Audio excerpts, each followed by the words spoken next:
Donc on arrive au dernier chapitre de ce cours, qui est de comprendre l'intervention réseau. Donc l'intervention réseau consiste à quoi?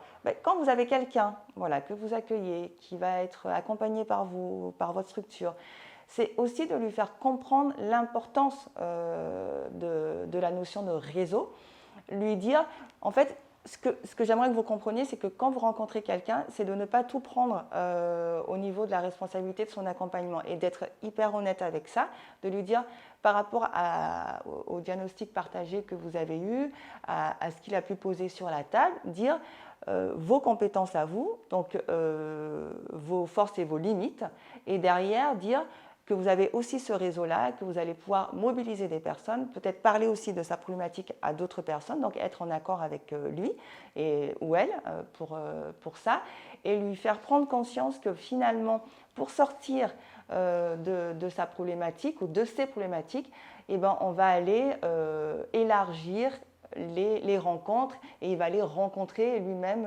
aussi d'autres personnes. Donc ça, c'est une prise de conscience importante.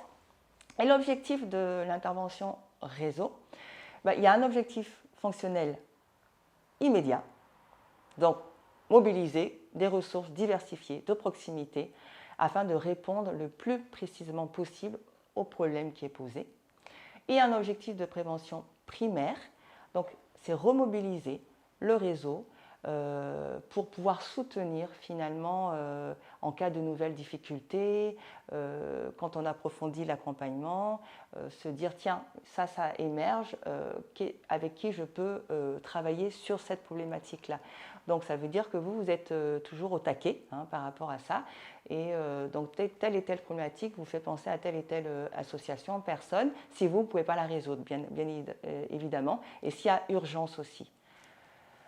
Et donc, quand on voit ces objectifs-là, derrière, comment on réalise finalement cette intervention de réseau?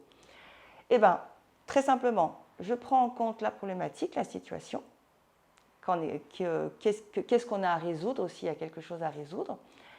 On va faire un recensement des personnes du réseau primaire, du coup, qui sont susceptibles d'être mobilisées. On va aller voir les professionnels du réseau secondaire formel, vous en souvenez, qui vont pouvoir intervenir auprès de la personne, et aussi du groupe primaire, s'il existe. On va aussi faire un recensement des réseaux secondaires non formels qui sont mobilisables. Finalement, on tente le tout pour arriver à notre objectif.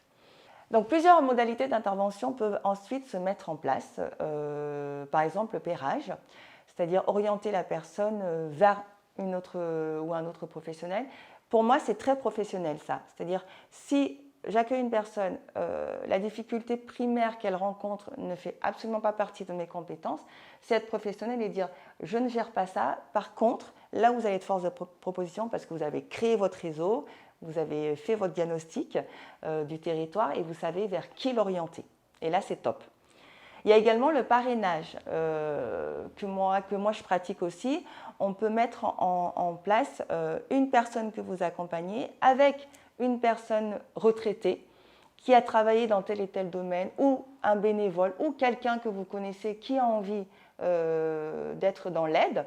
Et ce parrainage aussi, qui est en off, quelque part, en dehors de l'accompagnement institutionnalisé, va être aidant pour cette personne, sortir de l'isolement, parce que moi j'ai une dame de cœur, c'est une personne qui est à la retraite, qui a été bibliothécaire et qui s'intéresse aux personnes en général. Et donc elle l'accueille, elle donne rendez-vous à des personnes que moi je peux accompagner pour juste prendre un temps, un café, parler, discuter. Et comme elle a aussi du réseau, ben, ça aide. Donc ça c'est génial. Il y a aussi l'intervention sur le réseau primaire. Donc, le ou la professionnelle va amener les personnes à réfléchir ensemble sur une problématique. Voilà, j'ai quelque chose sur cette table-là, j'ai cette personne qui a cette problématique. Moi, j'ai ça et ça comme idée, mais je suis un peu bloquée ou je ne vois pas bien par où je peux prendre le problème. Et finalement, avec plusieurs têtes, plusieurs connaissances, plusieurs compétences, on y arrive. Donc, c'est des groupes de parole, c'est entre professionnels. Donc, c'est une intelligence collective. abuser de cette intelligence collective, vraiment. Ensuite, il y a l'intervention collective de réseau. Donc, on va mobiliser un collectif sur la résolution d'un problème qui ne concerne plus une personne seule, mais un ensemble de personnes, des problèmes récurrents. Et donc, on peut créer des groupes pour travailler sur ce problème-là, des acteurs du territoire, on s'assoit autour d'une table et on réfléchit sur cette problématique pour la faire avancer. Donc pareil, vous voyez cette richesse-là par rapport au réseau, si vous comprenez cela, c'est un vrai volet important du métier de CIP, tout est important, mais ce volet-là vous permet en fait de vous ne pas rester aussi isolé face à des problématiques que vous allez rencontrer. Vous n'êtes pas Wonder Woman ou Superwoman, pas du tout. Mais avec ce maillage-là, ce réseau-là, vous pouvez aller beaucoup plus loin dans votre accompagnement. Et bien, c'est à vous de jouer.